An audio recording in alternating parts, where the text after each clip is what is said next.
Alright, this is actually a sidebar continuation in reference to the previous video. Excuse me for eating. And that previous video can be viewed by looking in the comments feature of the description of this video. And you'll see a YouTube title that you can copy and paste into YouTube in order to be able to witness that video. And trust me, if you slowly listen to it and write down everything I described in that video, and then research it meticulously, maturely, and patiently, it'll blow your mind flat out. Look at this. Today's date is 12/16/2012. It's 12:04 p.m. This location right here. Okay. And what they're gonna do, excuse me for acting a little goofy, but what they're gonna do is they're gonna eventually come here, and they're gonna use a buffer between me and them. They're gonna say that a jogger saw me. I'm hiking in California. I'm a target of what is known as organized gang stalking.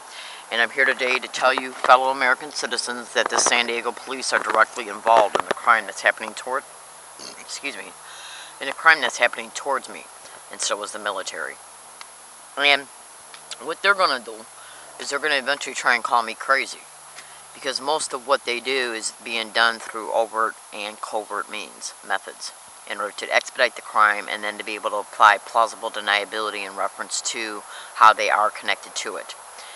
And, you know, in these crimes, in organized gang stalking crimes and expeditions, the whole goal is to commit the crime, escape from the crime, and to label every target crazy as fervently as they can possibly do, in order to be able to discredit the truth that the target's telling and to achieve the original motivation, which are many. One target can be picked for multiple aspirations and motivations, okay? But at the end of the day, it's all about political agendas, control, and money. Period. End of story. And to conceal their crimes. Now, the reason why I'm making this video is because I recently was evicted from UCSD libraries for 1 full year. Not the campus, just the libraries. And what they're going to do now is they're going to eventually come to this hiking area. And they're going to use any excuse to make it look like them approaching me is being done through normal appearing means. Which means they're going to use a homeless person who say that they saw me here, or even use a homeless person or anybody else to approach me here, and then to try and either start an incident or to call the police. It's a staged incident is what it is. In other words, the reason why they're approaching me is being done through the police. To make it appear that the police have a legitimate reason to approach me here at this campsite. To make it appear that the only reason why they know that I am here at this campsite is because somebody called the police. Because they have to have a buffer in order to make it appear non-transparently that they were involved in the actual reason why I'm being approached. In other words, they're going to use a buffer between me and the police to make it look like they have a legitimate appearing reason to approach me. And what they're also going to begin to do is start to steal my property, including this tent that I'm making this video in right now. The whole goal in these expeditions is to try and drive a target away from resources like grocery stores that I may be close to, and to keep them running in the busyness of running, so they have less time to prepare to think about how they're going to legally expose them, how they might be able to legally go after them through the courts. It's all done to keep them busy so they don't have time to research and go to lawyers, so a target can probe them out to see if they've been approached or corrupted through NSA letters. And if you don't believe NSA letters are not part of this expedition, 2 things. Go to YouTube and type in James Walbert and David Larson, okay? And listen to the Down the Pipe Rabbit Hole videos concerning that. Understand this and be clear. I cannot fill within this one particular video all the particulars and details concerning what is comprised in the wholeness of organized gang stalking expeditions and how they go after targets and what they do to targets. But if you stay with my videos, okay, and synthesize all the descriptions that I describe in my videos and research them, well, research and then synthesize, you'll clearly be able to see that what I am telling you are factual realities. James Walbert talks about being gang stalked. Connie Marshall, Leslie Crawford, Jesus Mendoza, there's one other target I forgot. I think his last name is Raven. Me, Leslie Williams. Go to Google and type in Oakwood Hospital, Dearborn, Michigan.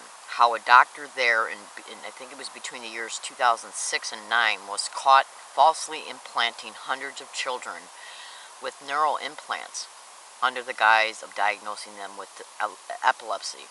Okay, do you hear that? Then go to Freedom Fighters for America and look on their webpage, and you'll eventually discover an x-ray of Terry Parker Jr. back in 1969, who was diagnosed with epilepsy, and 47 metallic implants were put in his head non-consensually under the guise of epilepsy. That was done in Canada. Terry Parker Jr.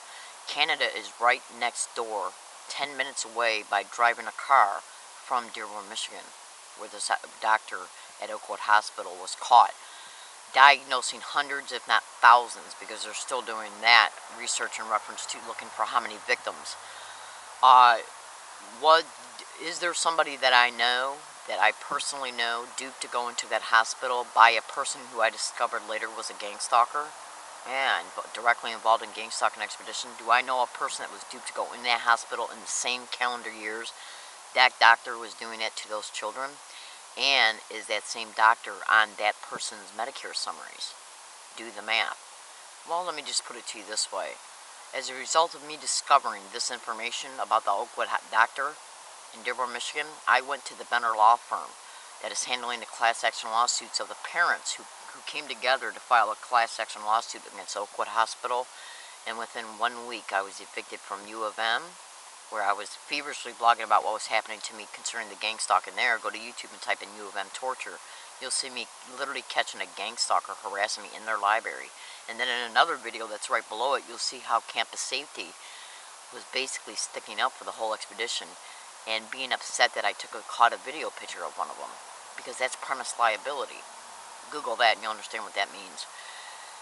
As a result of me approaching the Benner Law Firm, which I looked up their address at U of M, in the very library I caught a gang stalker harassing me at, they knew I went to the Benner Law Firm to hire them as a lawyer concerning somebody I know that was more than likely 100% neurally implanted in the same hospital in the same calendar years he was working. Okay? Within a week of me making that appointment, within a week of me looking up their address and then going down there to see what I had to do to connect with a lawyer, and then a follow-up phone call, I was evicted from U of M and evicted from my hiking area right across the street from U of M. Yeah, by the Dearborn Police. And the Dearborn Police were directly connected to Campus Safety at U of M. A retired lieutenant was the head person, supervisor for Campus Safety at U of M. And I was already blogging about for years how I was being gang stalked on U of M campus. Yes, and then I finally caught a gang stalker openly harassing me on video. So do the math. My name is Leslie Williams. Organized gang stalking is directly connected to neural implantation for mind control, for choreographing individuals' brains and physiological responses, and for neural enslavement, which in turn also has to do with selling money of the research that comes from the monitoring of a target's neural faculties and physiological responses, but it's also being used for brain entrainment for human trafficking. Neural enslavement to literally sexually exploit to make money off the target as a result of the brain entrainment for human trafficking and other criminal aspirations. The San Diego police are directly involved in the crime that is happening towards me here in San Diego, just like they were when I was out here between 1 and 37 days in 2006, and I had the email files to prove it. I'm in San Diego, California, so I'm making this prediction now. Let's see how long it takes for them to approach me at this campsite using anybody in the community as a buffer and a reason to do so. And they will try and make it appear that I am the reason why they were called. I'm in San Diego, California. I make these prediction files in order to expose what's really happening towards me. They evicted me from UCSD Biomedical Library, and their next step is to evict me from this hiking area. Yes, to keep me in the busyness of moving, the exhaustion of moving, the financial devastation of the cost of moving. Yes, in order to buy time so they can continue to make their armchair decisions concerning what they're going to do towards me in the future. I cannot reach out and scrutinize and thoroughly meticulously research who I might be able to approach, like a constitutional lawyer, in order to be able to fight the NSA letters that protect these expeditions, just like David Larson explains. Okay, if I'm kept busy in the runningness of having to move from place to place to place. Yeah, and if you go to Google and type in a gang stalking tactic, everything you need to know, a manifesto of a manager of organized stalking crews, he flat out states that one of their main tactics is to keep targets busy.